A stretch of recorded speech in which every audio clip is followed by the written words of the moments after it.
Hello everyone, आज के इस क्लास में हम आपके लिए लेकर आए हैं साइकोलॉजी के टॉप 30 क्वेश्चंस जो आने वाली परीक्षा यूपी टेट 2020 और शिक्षक भर्ती से बहुत ही इम्पोर्टेंट होंगे। क्वेश्चन है, वह मापनी जिसमें अंतराल मापनी के समस्त गुण के साथ परम शून्य भी हो कहलाती है। क्या कहलाती है? ऑप्शन नंबर नामित मापनी, क्रमसूचक मापनी, अंतराल मापनी, अनुपात मापनी। क्या कहलाती है? अनुपात मापनी। फ्रायड के अनुसार हमारे मूल्यों का आंतरिकीकरण डैश में होता है, इदम, अहम, पराहम परिस्थितियों में। ऑप्शन नंबर कौन सा सही हो जाएगा? Option number C, पराहम। व्यवहारवादी, किस व्यवहारवादी ने कहा है मुझे नवजात शिशु दो, मैं उसे डॉक्टर, वकील, चोरिया जो चाहूँ बना सकता हूँ? किसने कहा था? Freeman, Newman, Watson, Holzinger. किसने बोला था? वाटसन ने। ध्यान आकर्षित होने में की भूमिका होती है उद्दीपन की तीव्रता, उद्दीपन की उपादेयता, उद्दीपन की विश्वसनीयता, उद्दीपन की सक्रियता। ऑप्शन नंबर कौन सा सही हो जाएगा? ऑप्शन नंबर ए, उद्दीपन की तीव्रता। छात्र में रुचि उत्पन्न करने की कला है शिक्षण, सहानुभूति, समदृष्टि, प्रेरणा। क्या है? प्रेरणा। ऑप्शन नंबर डी सही हो जाएगा,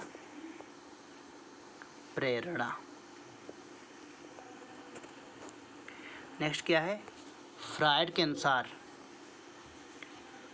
अनुसार ग्रहण किया सीखे हुए तथ्यों को धारण करने या पुनः स्मरण करने की असफलता को विस्मरण कहते हैं। विस्मरण का अर्थ है किसी समय प्रयत्न करने पर भी किसी पूर्व अनुभव का स्मरण करने या पहले की सीखी हुई किसी क्रिया को करने की असफलता। विस्मरण वह प्रवृत्ति है जिसके द्वारा दुखद अनुभवों को स्मृति से अलग कर दिया जाता है। उपर्युक्त में से कोई नहीं।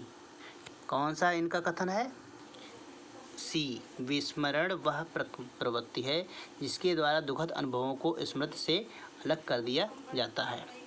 नेक्स्ट ऑप्शन है, SOR किसके द्वारा प्रस्तावित किया गया है? SOR वाटसन, कोफका, कोहलर, गेस्टाल्ट मनोवैज्ञानिकों के द्वारा। यानी किसके द्वारा किया गया SOR? SOR थ्योरी मैंने अभी बताई थी। किसके द्वारा किया गया था SOR? वुडवर्थ के द्वारा। किसके द्वारा किया गया है? वुडवर्थ के द्वारा। इसमें ऑप्शन दिए नहीं है, ठीक है। किसके द्वारा SOR है? वुडवर्थ के द्वारा। SOR गलत में स्प्रिंट हो गया है। SOR किसके द्वारा है? वुडवर्थ। कौन सा है इसका सही ऑप्शन? वुडवर्थ।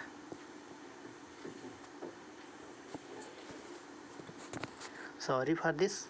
नेक्स्ट क्वेश्चन है, ध्यान को केंद्रित करने की आंतरिक दशा है।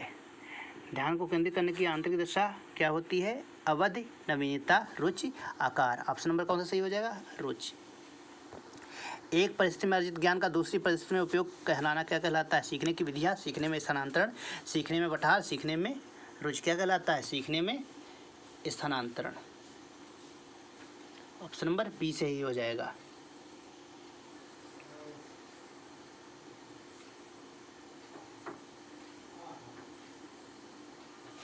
नेक्स्ट है,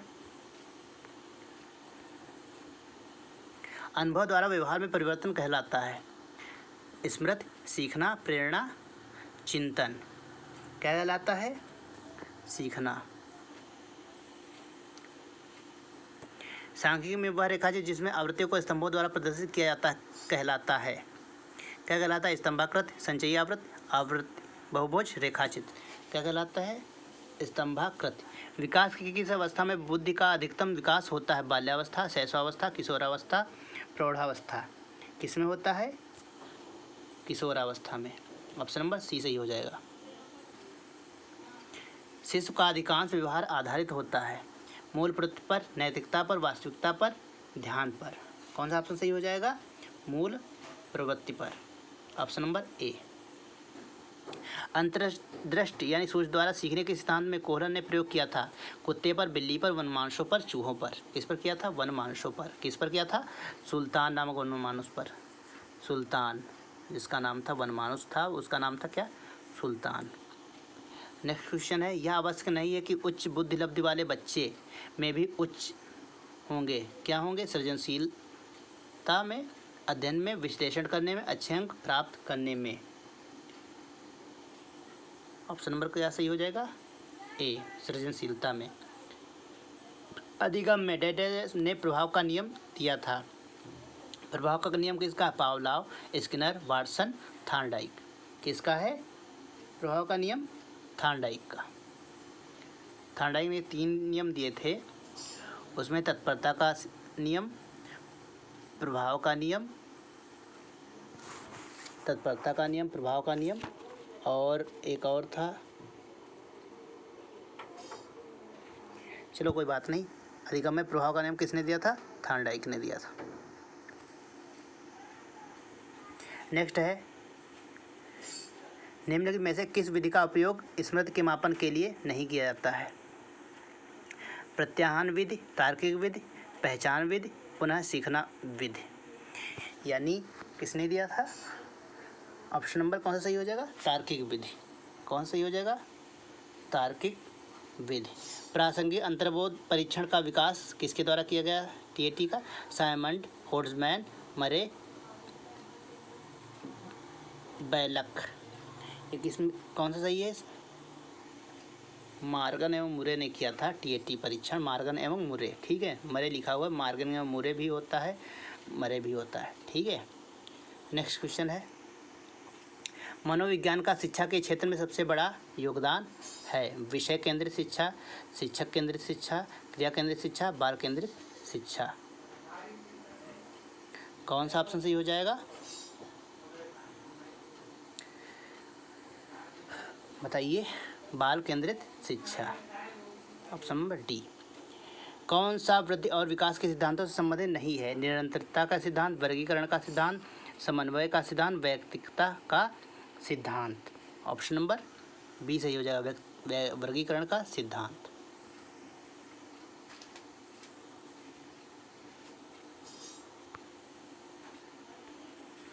नेक्स्ट है, कक्षा शिक्षण में पाठ प्रस्तावना सोपान सीखने के किस नियम पर आधारित है? किस नियम पर आधारित है? प्रभाव का नियम, सादृश्यता का नियम, तत्परता का नियम, साहचर्य का नियम। ऑप्शन नंबर सी सही हो जाता है, तत्परता का नियम। संप्रत्यय निर्माण का प्रथम सोपान है सामान्यीकरण, विभेदीकरण, प्रत्यक्षीकरण, पृथक्करण।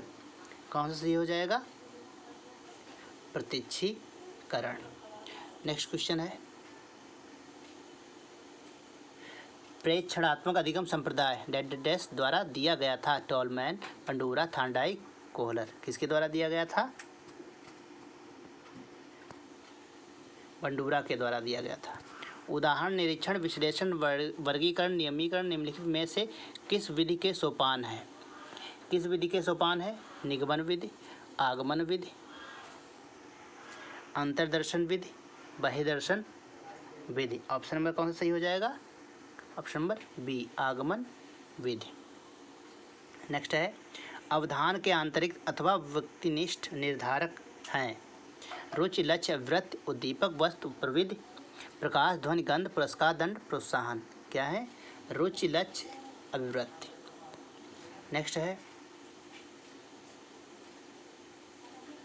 बाल मनोविज्ञान का क्षेत्र केवल शैशवावस्था की विशेषताओं का अध्ययन, केवल गर्भावस्था की विशेषताओं का अध्ययन, केवल बाल्यावस्था की विशेषताओं का अध्ययन, गर्भावस्था से किशोरावस्था की विशेषताओं का अध्ययन। ऑप्शन नंबर कौन सा सही हो जाएगा? ऑप्शन नंबर डी सही हो जाएगा, गर्भावस्था से किशोरावस्था की विशेषताओं का अध्ययन क्या होता है? बाल मनोविज्ञान कहलाता है। वह अवस्था जो कि माता के 21वें गुणसूत्र जोड़े के अलग न हो पाने के कारण होती है कहलाती है? Down syndrome, Klinefelter syndrome, Turner syndrome, Wilson syndrome. क्या होता है? डाउन सिंड्रोम होता है। ऑप्शन नंबर ए सही हो जाएगा। कोहल वर्ग के अनुसार किस अवस्था में नैतिकता बाह्य कारकों द्वारा निर्धारित होती है? पूर्व पारस्परिक अवस्था, पारंपरिक अवस्था, पूर्व पारंपरिक अवस्था, पारंपरिक अवस्था, पश्चात पारंपरिक अवस्था, उपयुक्त में से कोई नहीं। ऑप्शन नंबर कौन सा सही हो जाएगा? ऑप्शन नंबर ए, पूर्व पारंपरिक अवस्था। निम्नलिखित में से कौन सा एक सही क्रम है? अंडाणु शुक्राणु ब्लास्टोसिस्ट युग्मनज ब्लास्टोसिस्ट, अंडाणु शुक्राणु युग्मनज ब्लास्टोसिस्ट युग्मनज, अंडाणु शुक्राणु युग्मनज ब्लास्टोसिस्ट। ऑप्शन नंबर कौन सा सही हो जाएगा? ऑप्शन नंबर डी अंडाणु, शुक्राणु, युग्मनज, ब्लास्टोसिस्ट। नेक्स्ट क्वेश्चन है अंतर्मुखी, बहिर्मुखी तथा उभयमुखी व्यक्तित्व का वर्गीकरण किसके द्वारा किया गया? क्रेचनर या क्रेस्मर, युंग, सेल्डन, स्प्रेंजर। किसके द्वारा किया गया है? युंग के द्वारा किया गया था। ऑप्शन नंबर कौन सा सही हो जाएगा? Option number B. Thank you दोस्तों। टॉप 30 क्वेश्चन जो आने वाले टेट और सुपर टेट की भर्ती के लिए दृश्य बहुत से महत्वपूर्ण थे वो मैंने आज आपको करा दिए हैं। आगे ही नए से नए वीडियो आते रहेंगे। वीडियो को शुरुआत से अंत तक देखने के लिए धन्यवाद। लाइक और सब्सक्राइब करें। Thank you.